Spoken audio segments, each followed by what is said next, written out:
માટે આયા આપણે પહેલે એનો શુક્રગુજાર કરવો જોઈએ કે ભાઈ અમારા નાનકા એવા ગામમાં નાનકી એવી એકેડમીમાં કે અહીંયાની નજર પડી.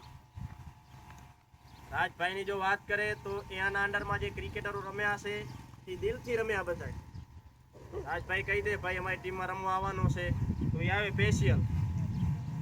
એ પછી સામે ખપે એવો પ્લેયર હોય એટલે સામે કચ્છની તો નહીં પણ સમગ્ર ગુજરાત ભરની નહીં, હિન્દુસ્તાન ભરની કદાચ નામી ટીમ સામે હોય ને પણ એક ચોટ જો રાજભાઈની ટીમ હોય તો એને વિચારવું પડે.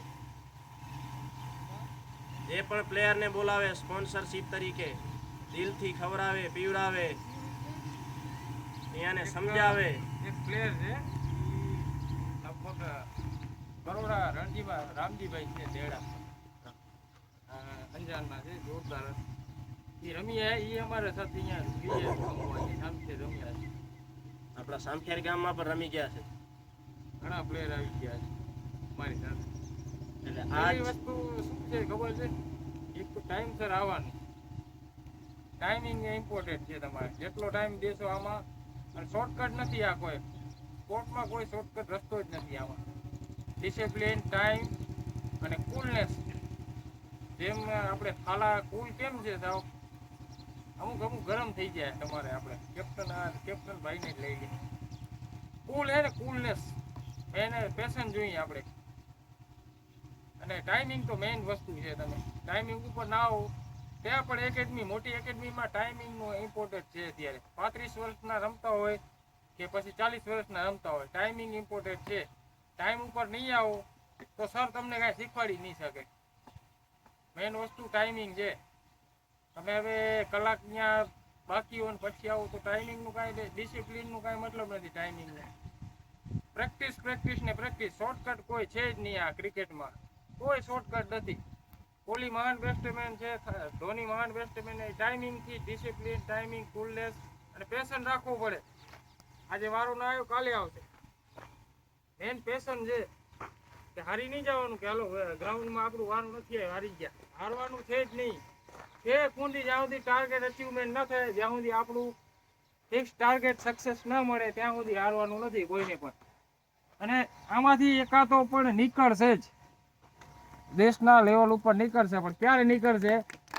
પ્રેક્ટિસ, ટાઈમિંગ, ડિસિપ્લિન અને પેશન. તમારું પેશન હોવું જોઈએ, મારે આમાં જવું જ છે તો જ જાઓ. બાકી ટાઈમ પાસ માટે આ ગેમ નથી. તમારે અંદર દિમાગમાં ઘૂસી જવું જોઈએ કે મારે પરિસ્થિતિ ગમે તે હોય પણ પરિસ્થિતિની કાંઈ લેવા દેવા નથી આમાં. પરિસ્થિતિ કોઈ પણ હોય છે. આપણે આને જોઈ લો, આપણે યશસ્વી જયસ્વાલ ને રિંકુ સિંહ ની પરિસ્થિતિ ખરાબ હતી, એને કાંઈ લેવા દેવા નથી. કોઈ જન્મીને બેસ્ટમેન આવતો નથી. કોઈ જન્મીને કોઈ બેસ્ટમેન પ્રેક્ટિસથી જ બેસ્ટમેન બને છે. બરાબર. હવે ગુજરાતથી કેટલા ક્રિકેટર જવા લાગ્યા છે અત્યારે.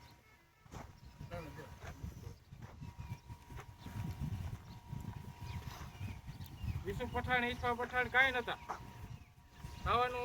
ખાવાનું મેનેજ નતો એમની પાસે. અત્યારે જો દેશમાં અત્યારે કોઈ દેશનો એક વ્યક્તિ નહીં હોય કે એને ના ઓળખતો હોય. આ રવિન્દ્રસિંહ જાડેજા જોઈ લો, કેટલું મોટું નામ છે અત્યારે. નંબર 1 ઓલરાઉન્ડર છે. સ્ટ્રગલ હો, પણ એના માટે પ્રેક્ટિસ જોઈએ. આળસ તો કોઈ, આમાં તો આળસ નામની ચીજ જ ના જોઈએ.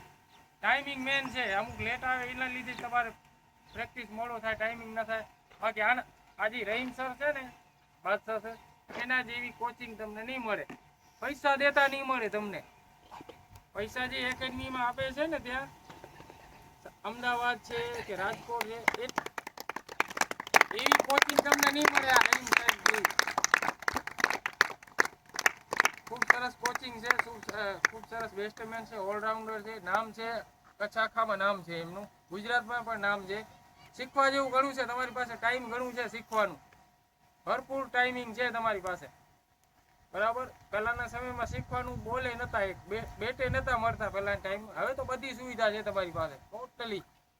ખાલી તમારે ફ્રી માઇન્ડથી રમવાનું છે અને આપણે આપણા સપના સાકાર કરવાના છે.